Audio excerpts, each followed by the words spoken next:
योग युक्तो विशुद्धात्मा विजितात्मा जितेन्द्रियः सर्वभूतात्म भूतात्मा कुर्वन्नपि न लिप्यते.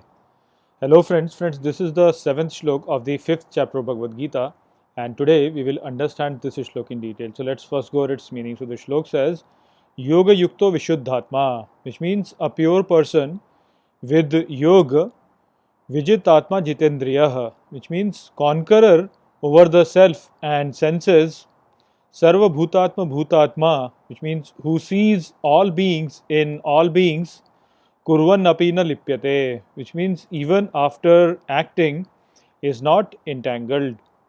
So, after describing to Arjun that how the path of yoga actually is more special than the path of sannyas, over here Shri Krishna now is describing the characteristics of a person who is situated in yoga, how he thinks, and how that actually is associated with sannyas. So, what Shri Krishna is telling over here is that a person who is situated in yoga, he is pure and he has basically won over his self, that is his identity with the self, means his ego, and also over his senses. Such a person sees the same self in all beings, and through this knowledge, he attains a situation where even if he acts, he is not affected by those actions. The consequences of his actions actually do not attach to him. So, basically, what Sri Krishna is saying is that a person who is situated in yoga, he is clean, he is pure, and he is the one who sees the same divinity present in all beings. So, we have already talked about how the situation in yoga, when a person attains it, he basically is acting in a manner which is consistent with the inner divinity which is present inside him.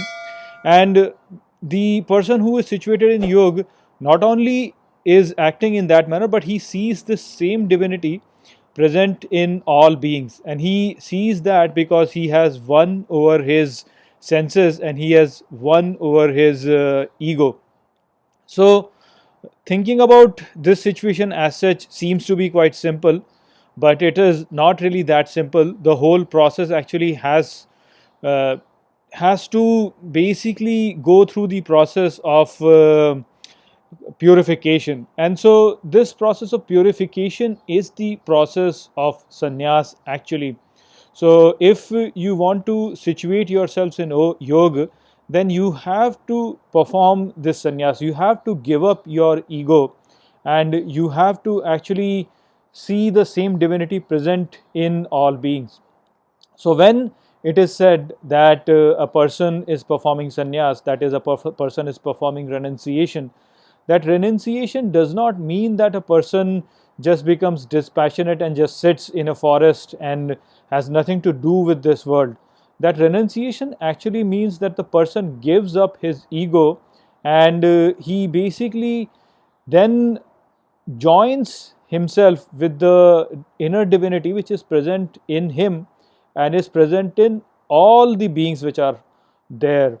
So, a person who is situated in yoga, he is now basically acting with the identification with this inner divinity which is present in all beings, and he attains that by giving up his ego. So, such a person is actually quite active. He is not really sitting in a forest in a dispassionate manner, not doing anything.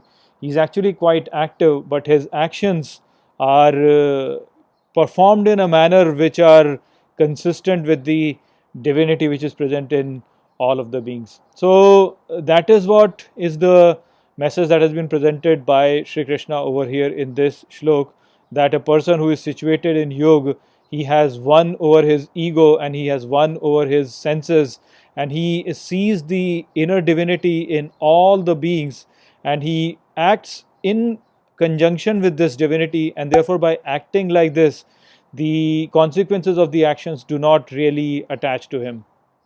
So I hope that I have explained this shlok well to you. With that, I'll close this video. I will see you all in the next video. Take care.